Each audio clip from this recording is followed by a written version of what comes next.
আজানের সময় মহিলারা যে মাথায় কাপড় দেয় এটা কতটুকু সঠিক? আজানের সময় মহিলাদের জন্য মাথায় কাপড় দেওয়া এটা কোনো জরুরি কিছু না। আমাদের সমাজে মহিলারা আজান হলে বাসা বাড়িতে থাকলে মাথায় কাপড় দেয়, ঘোমটা দেয়, মনে করে এটা আজানের হক। আজান দিলে জবাব দিতে হয়, জবাব দেওয়ার খবর নাই, মাথায় কাপড় দেয়। আরে বোন, জবাব দেন আপনি। জবাব কিভাবে? মুয়াজ্জিন আল্লাহু আকবার বলেছে, আপনি আল্লাহু আকবার বলেন। মুয়াজ্জিন আশহাদুল্লাহ বলছে, আপনি আশহাদুল্লাহ বলেন। কুলু বিস্তামা ইয়াকুলুল মুয়াজ্জিন, মুয়াজ্জিন যা বলছে আপনি হুবহু তা বলেন। শুধু হাইয়া আলাস সালাহ, হাইয়া আল ফালাহ যখন মুয়াজ্জিন বলে তখন লা হাওলা ওয়ালা কুওয়াতা ইল্লা বিল্লাহ বলেন। এভাবে মুয়াজ্জিন আজানের যদি জবাব দেন, মুয়াজ্জিন যে পরিমাণ সওয়াব পায় আপনি ওই পরিমাণ সওয়াব পাবেন। আর মুয়াজ্জিন কি পরিমাণ সওয়াব পায় জানেন? হাদিসে আসছে মুয়াজ্জিন আজান শুনে যত মানুষ নামাজ পড়ে তাদের সবার সমপরিমাণ সওয়াব মুয়াজ্জিন সাহেব পায়, আর আপনি জবাব দিয়ে ওই পরিমাণ সওয়াব পাইতে পারেন। তাহলে আমাদের মা বোনরা আজান শুনলে মাথায় ঘোমটা দেওয়া না, আজান শুনলে কি করতে হবে? আজানের জবাব দিতে হবে। হ্যাঁ, আপনি যদি বাহিরে বেপরদা থাকেন তাহলে আজান শুনলেও ঘোমটা দিবেন, আজান না শুনলেও ঘোমটা দিবেন। আর বাসা বাড়িতে গৃহস্থলী কাজে আছেন, এখানে আপনার শ্বশুর আছে, আপনার স্বামী আছে, অন্য কেউ গায়ে মারাম নাই, আপনার ঘোমটা দেওয়ার দরকার নেই আজান শুনে, এটা কোনো আবশ্যক বিষয় নয়।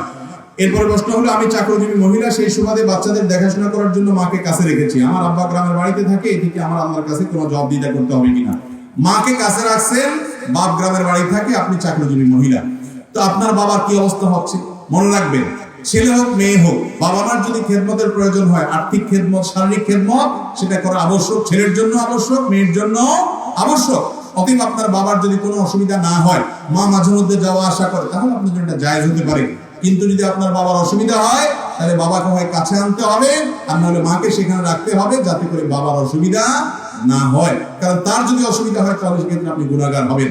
আর আপনি চাকরি বাহিরে করছেন, সেটা আপনার কতটা নিড আছে, শরীয়তের নীতিমালাগুলো লক্ষ্য করে করছেন কিনা, সেটা প্রশ্ন সাপেক্ষ বিষয়।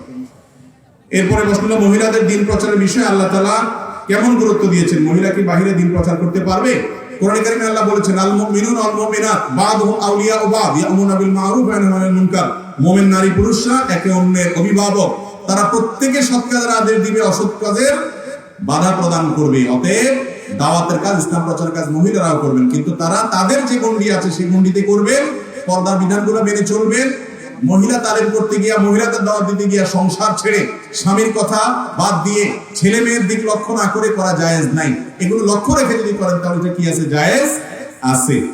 অতএব সেগুলোকে লক্ষ্য করে পর্দার বিধিবিধান মেনে করতে পারেন। অন্য জেলা যেতে হলে মাহরাম থাকতে হবে, অন্য কোথাও গিয়ে দাওয়াতি কাজ করতে হলে সেখানে ফিতনা থেকে মুক্ত থাকতে হবে, নিজের ইজ্জত আর হেফাজত থাকতে হবে, তারপরে আপনি করতে পারবেন ইনশাআল্লাহ।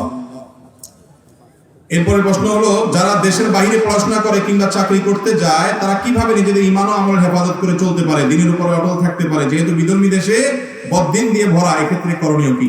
আমার যে সমস্ত ভাইয়েরা অমুসলিম প্রধান দেশে পড়াশোনার জন্য গিয়েছেন, চাকরির জন্য গিয়েছেন, সীমিত কোনো কাজে গিয়েছেন, ব্যবসার কাজে গিয়েছেন, বিশেষ করে যারা শিক্ষার্থী হিসাবে গিয়েছেন বা সেখানে থাকেন, তাদের জন্য প্রথম কথা হলো, ঈমানের উপরে অটল থাকার জন্য সেখানে আপনাকে অবশ্যই দ্বীনি চেতনা, দ্বীন প্রচারের উদ্দেশ্যে আপনি থাকবেন, সেই চেতনা লালন করবেন, না হলে নিজের ঈমান হেফাজত করতে পারবেন না। দ্বিতীয় কথা হলো, সেখানে স্থায়ীভাবে যদি বসবাসের চিন্তা করতে হয়, তাহলে আপনার একমাত্র মিশন হবে আল্লাহর দ্বীনের প্রচার। অন্যথায় আপনার জন্য সেখানে বসবাস করাই জায়েজ হবে না।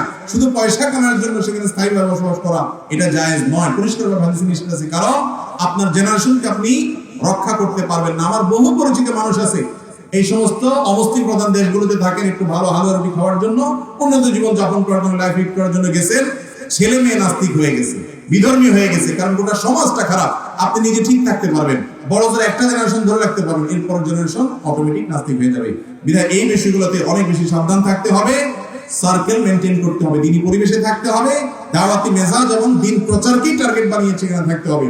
তাহলে যদি আল্লাহ তাআলা হেফাজতে রাখেন, আর কি এছাড়া হেফাজতে থাকাটা অনেক বেশি কঠিন এবং জটিল। আল্লাহ তাআলা আমাদেরকে বোঝার তৌফিক দান করুন।